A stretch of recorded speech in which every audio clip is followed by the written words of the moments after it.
మన ముకుందాలో లాంగ్ హారాల పండుగ నవంబర్ 8 నుంచి 16 వరకు ఫ్లాట్ 9.99% VA తో వివరాలకు సంప్రదించండి. నమస్తే రమగారు. నమస్తే జయ. రమగారు, కార్తీక మాసంలో దానం చేస్తే చాలా విశేష ఫలితాలు ఉంటాయని చెప్తుంటారు కదా. ఎలాంటి దానాలు చేయాలి అంటే కార్తీక మాసంలో చేస్తేనే ఎక్కువగా ఫలితాలు ఉండటానికి గల కారణాలు ఏంటి? కార్తీకము శరత్కాలంలో వస్తుంది. ఈ కాలంలో చలిగా ఉంటుంది, చల్లగా ఉంటుంది కదా. కప్పుకునేందుకు దుప్పట్లు దానం చేస్తే సంతోషించరు అవతల వాళ్ళు. అందుకని విశేషమైన ఫలితం ఇస్తుంది. ఎంత చక్కగా చెప్పారండి. అంతే. మనకి ఇప్పుడు కార్తీకం మనం పరమ పవిత్రమైన మాసంగా భావిస్తాం. అవునవును. ఈ కార్తీక మాసంలో నువ్వులు దానం చేస్తే విశేషమైన ఫలితం. ఎందుకంటే కార్తీకంలో ఒంటికి కావాల్సిన వేడినిచ్చేవి నువ్వులు. అందుకని నువ్వుల దానం చాలా మంచిది. ఉసిరికాయలు దానం చేస్తారు. కార్తీకంలో ఉసిరి చెట్టులో విష్ణువు యొక్క సన్నిధానం ఉంటుందని చెప్తారు. ఉసిరి చెట్టుని కృష్ణుడిగా విష్ణువుగా భావించి వివాహం కూడా చేస్తారు. ధాత్రి తులసి కళ్యాణం, తులసి చెట్టుకిను ఉసిరి చెట్టుకి పెళ్లి చేస్తాం.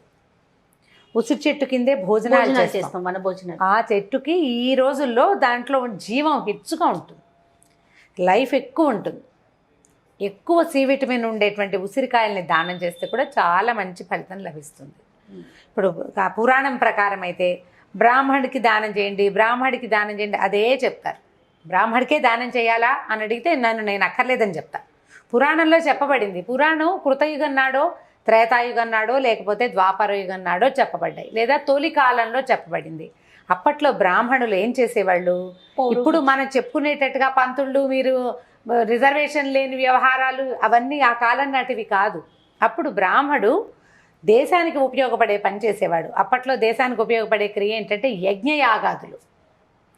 యజ్ఞం యాగం చేయటం వల్ల ఏమవుతుంది? వర్షాలు విరివిగా పడేవి. దానివల్ల సస్య సంపద ధాన్య సంపద పెరిగేది. రాజులకి సహాయకారిగా ఉండేవాళ్ళు బ్రాహ్మణులు. అంచేత ఈ గోబ్రాహ్మణ హితం కోసం పనిచేయాలి ప్రతివాడు అని భావించేవాళ్ళు. ఇప్పుడు వాన రాజుగారికి ఒక్కడికే కాదు అవసరం, ప్రపంచం వల్ల అందరికీ అవసరం. అందుకని అందరూ బ్రాహ్మణ్ణి పూజించాలని ఆనాటి నియమం. ఇప్పుడు మీరు గౌరవించండి, పూజించి భావించి అన్నీ వాళ్ళకే ఇచ్చేసి ఏం చెయ్యక్కర్లేదు. ఎవరికైనా దానం చేసుకోవచ్చు. ఇప్పుడు ఈ ఉసిరికాయలు దానం చేయడం, ఇప్పుడు మన ఇంట్లో ఒక పూజ చేసుకున్నాం, మోయనివ్వండి, ఎవరికైనా స్వయం పాకం ఇవ్వండి అంటారు. సాధారణంగా స్వయం పాకం ఎవరికి ఇస్తారు? బ్రాహ్మణులకి. చెప్పకపోయినా పురాణంలో చెప్పకపోయినా మనం ఏం చేస్తాం? బ్రాహ్మణులకి అన్ని ఇస్తాం. స్వయం పాకం కాసిన బియ్యము, కొంచెం పప్పు, తర్వాత చింతపండు, ఎండుమిరపకాయలు, బెల్లము, ఒక కూర ఏదైనా కొంత దక్షిణతోటి బ్రాహ్మణికి ఇచ్చి దండం పెట్టుకుని తీసుకుంటారు. ఇది పద్ధతి. ఇప్పుడు దాన విధిగా చేయాలంటే నువ్వులు దానం చేయాలంటే నేను నువ్వులు ఇస్తా తీసుకుంటే ఎవరు తీసుకోరు, నువ్వులు దానం పడితే అది ఏదోనని భయపడతారు. అందుకని నువ్వులతోటి ఏదైనా పిండి వంటలు చేసి, ఎలాగా మన నువ్వులు చిక్కీలు, నువ్వుల ఉండలు చేయటం, చిమ్మిరి చేయటం, లేకపోతే జీళ్ళు బెల్లం జీళ్ళు ఉంటాయి, చుట్టూతా నువ్వులు ఉంటాయి కదా, అట్లా వాటిని మనం ఆ నలుగురికి పంచిపెట్టినట్టు కూడా నువ్వులు దానం చేసిన ఫలితమే లభిస్తుంది మనకి. వాళ్ళకి నువ్వు దానం పట్టడం వల్ల వచ్చే చెడు వాళ్ళకేం రాదు. దాన ప్రక్రియగా సమంత్రకంగా చేసే దానంతో కొంచెం ఇబ్బందులు ఉండొచ్చు. అది పుచ్చుకున్నందుకు వాళ్ళు పరిహారంగా ఏదైనా చేసుకోవాలంటారు. మనం ఈ రోజుల్లో ఇతరులకి సహాయం చేయండి. చలి రోజులు, పనులు కొంచెం తక్కువ ఉంటాయి.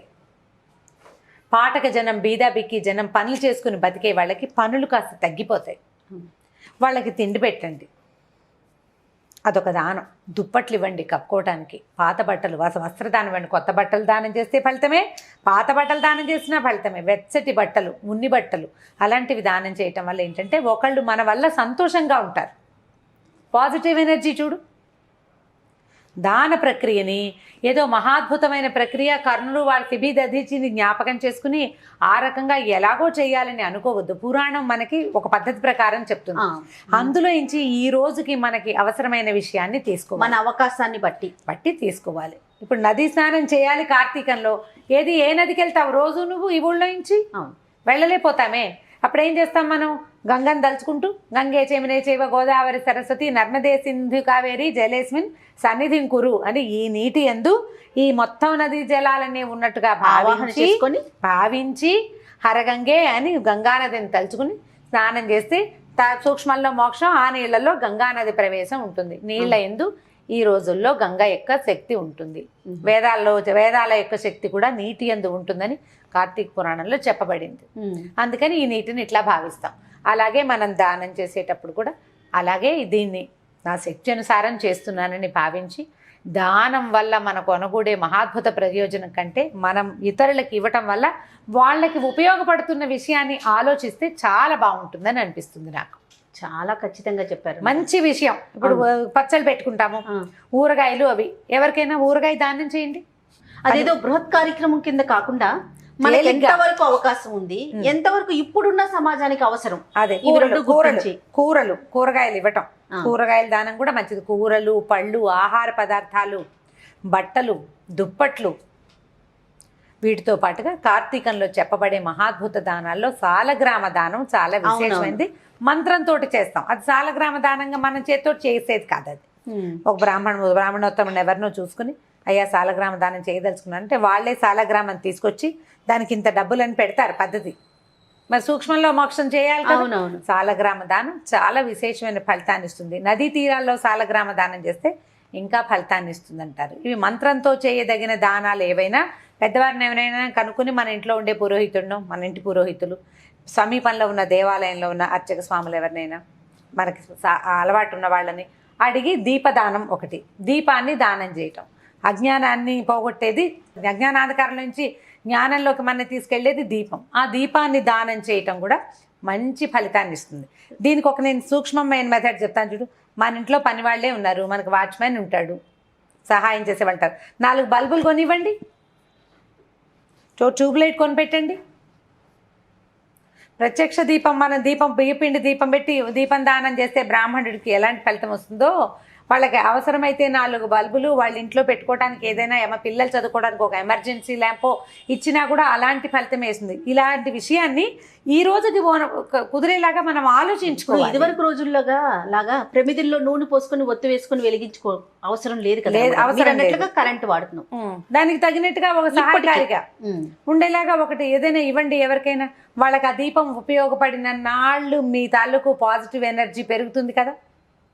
అవునా కాదా? ఖచ్చితంగా. ఇది వరకు లస్టర్లు అవి పెట్టుకుని చీకట్లో దీపాలు పెట్టుకునేవాడు. ఇప్పుడు ఏది అవసరం లేదు, ఇప్పుడు అది లేదు కదా. మనమంతా ఇలా వచ్చేసాం.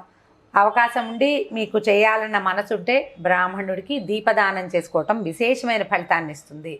ఒకవేళ అలాంటివి మీకు ఆసక్తి లేకపోతే ఈ రోజుల్లో మనం ఇలాంటిది కూడా హెల్ప్ చేయొచ్చు. దానివల్ల కూడా మనకి ప్రయోజనం సిద్ధిస్తుంది. అంటే ఇక్కడ ప్రధానంగా మనం చూడాల్సింది దానం చేయటం, అంతే కదా రమ్మగారు? అంతే, సహాయం చేయటం ఎవరికైనా.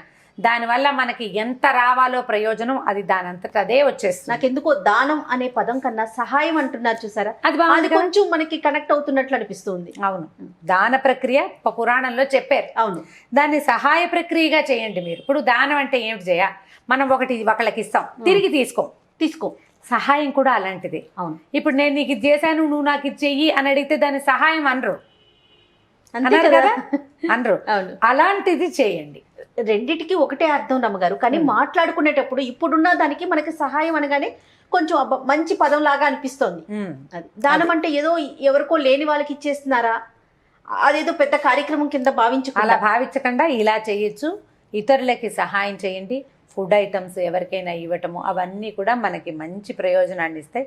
ఈ కాలంలో ఒంటికి వెచ్చదనాన్ని ఇచ్చేటువంటి బట్టలు లాంటివి ఇవ్వటం కూడా మంచి ప్రయోజనాన్ని ఇస్తుంది. దానివల్ల ఏంటంటే ఒకళ్ళు సంతోషంగా ఉంటారు.